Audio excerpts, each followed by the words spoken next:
ahitwaza kwishikira omuwodi akatomo omuri Nyamununka town kanso omuri Kajara omu district ya Ntungamo twashanga itaka ry'omugenzi Tiguragara Matojo Sarongo owabireho RDC waryantonde kandi owayekorire izina kiri manager wa Radio West batandikire kurizitira irwakagwe kutube turi aho izo bariyo koshanyimo abaziyo nyekiro hije abantu abutakamanyire baza aha bintu bya Matojo babishisha enjo bagikuramo amadirisa nka kutwaza kurondereza twashanga ngo ndabagira ngo omwabakazi be owa Kampala bakwitana buriya rehema n'abamwabana be nibo bariyo nibakore byona kuremesa abandi bana okubasa kuganyirwa omu bintu byishebo Nikigambo ngo omugenzi Tiguragara Matojo Sarongo akasigaho abana bingi kurugomba akazi bashatu bitwahereze kufa omumbakazi be nikwe kutandika kuguza eby'obugaiga bwe ekyabeka barikuhakanisa obwire buke tukagiraho meeting na administrator general twashitama twatema empenda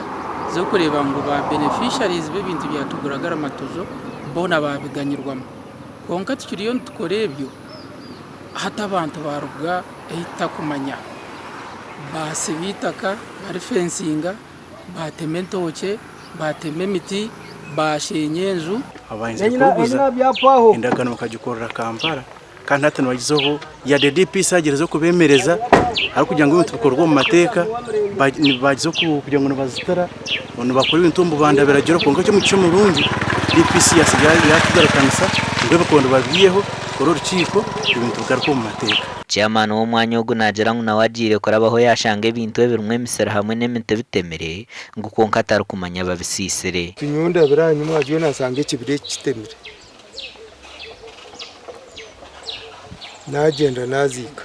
nahati niyo ndukuza wancenga ayo ndukugamba niyo ndukujya niyo ndukuza n'ebintu byasura imani Tiguragara Matojo wabyara RDC kandi aba bitemere tinkubamanya ni ngamba chairman ahitewo meeting ekisera busera turabenga ibintu bino tubiza mu nteko side ne side icyeca ate bucandi bade twagezaho kugamba na Rehema na buri omwe habakazi ba Tiguragara Matojo rukutekatekwaho kuba barimo naguze ebintu hamwe n'itaka bitu byabe byabusha ahabo kubesa umuzeza abazitariho amakuru aga gashakwa Elias Rutugusa.